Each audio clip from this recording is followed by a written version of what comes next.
High মিয়া, বুড়া বয়সে সুন্নতে খাতনা ফাজলামো করেন নাকি? মানুষ অনুষ্ঠান করবে করুক, এখানে খুশি মনে যার যা মন চায় তাই দেবে। বন্ধু কি অবস্থা? কি রে বন্ধু, তোর ফোন দিলাম বিকালে, তুই ফোনটা বন্ধ ধরস না, কাহিনী কি তোর? কদিন একটা বিয়ের দাওয়াতে গেছিলাম, সরি বন্ধু। ও আচ্ছা বন্ধু, দেশের যে অবস্থা, ব্যবসা বাণিজ্যও নাই, কি করা যায় কদিন? শোন, কালকে বিয়ের দাওয়াত খেতে গিয়ে একটা ব্যবসার প্ল্যানিং মাথায় এসে। কি প্ল্যানিং কদিন?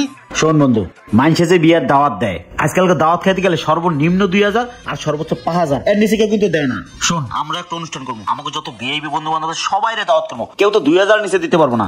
আইডিয়াটা কেমন ক? বন্ধু আইডিয়া তো খারাপ কস নাই, কিন্তু বিয়ের সাথে তো করি নাই। শোন, কোনো ব্যাপার না, আমরা একটা ব্যতিক্রমী অনুষ্ঠান করবো। তোর শূন্যতে মাথা ঠিক আছে? কি করছে এটি?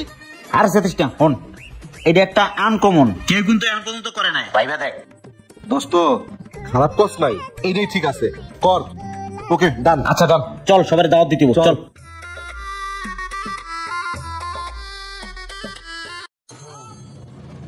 বন্ধু বয়, একটা কাজ কর, সবার আগে আলমগীর বাড়ি দাওয়াত দে। আলমগীর ভাই? দে ফোন দে।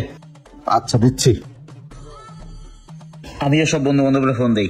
হ্যাঁ আলমগীর ভাই। হ্যাঁ ভাই, শুনেন, শুক্রবারে আপনার দাওয়াত। কিসের দাওয়াত ভাই? ওই যে আমার সুন্নতে খাতনা। কি? হ্যাঁ ভাই, আমার সুন্নতে খাতনা। হাই মিয়া, বুড়া বয়সে সুন্নতে খাতনা ফাজলামো করেন নাকি? আরে ভাই ফাজলামো না, শুনেন, ছোটবেলায় আমার মার খুব ইচ্ছা ছিল যে আমার সুন্নতে খাতনার অনুষ্ঠান করার, তার আগে তো মা মারা গেল, এখন কি আর করার, নিজেরটা নিজে করতে হচ্ছে। ফাজলামো না, আপনি নামাজের পর চলে আসেন, ঠিক আছে? আচ্ছা ঠিক আছে, আমনও তাইলে। ওকে ঠিক আছে ভাই, চলে আসেন। ওকে ভাই।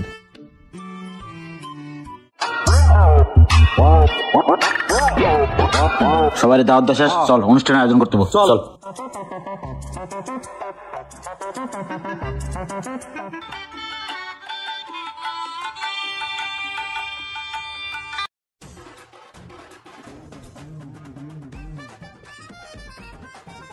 আসসালামু আলাইকুম। ওয়ালাইকুম আসসালাম, ভালো আছেন না?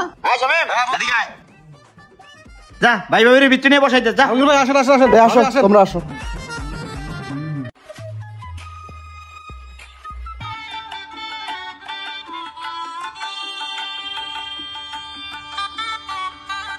মুন্না, আমার নামটা লেখো তো। আচ্ছা ভাই, নাও 5000 লেখো। ঠিক আছে ভাই। আলমগীর ভাই 5000। আসসালামু আলাইকুম।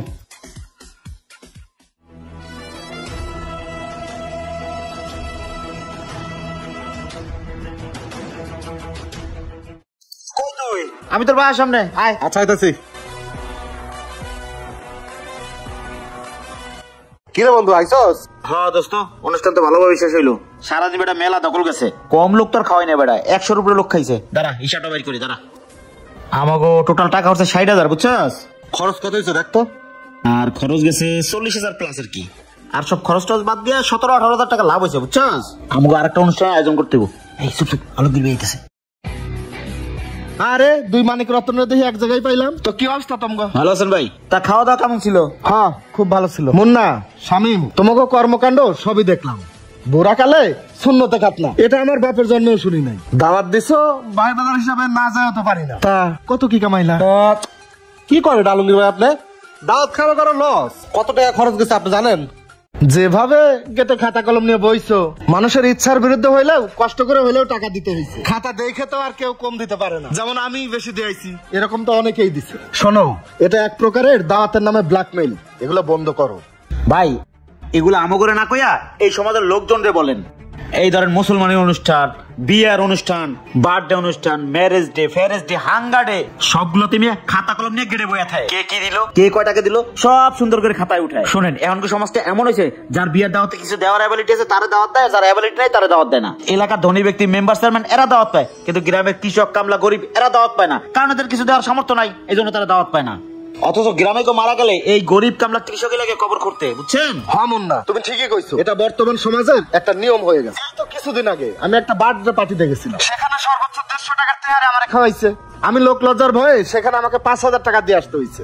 মানুষ অনুষ্ঠান করবে করুক, এখানে খুশি মনে যার যা মন চায় তাই দেবে। এখানে খাতা কলম নিয়ে বসার কি আছে? আসলে আমাদের এই সমাজের সবাইকেই পরিবর্তন হতে হবে। হ্যাঁ ভাই, আপনি ঠিক কথাই বলছেন। আমরা এক প্রকার অনুষ্ঠানের নামে ব্যবসা করি, এগুলো করা মোটে উচিত হয় ভাই। পারলে আমাদেরকে মাফ করে দিয়েন।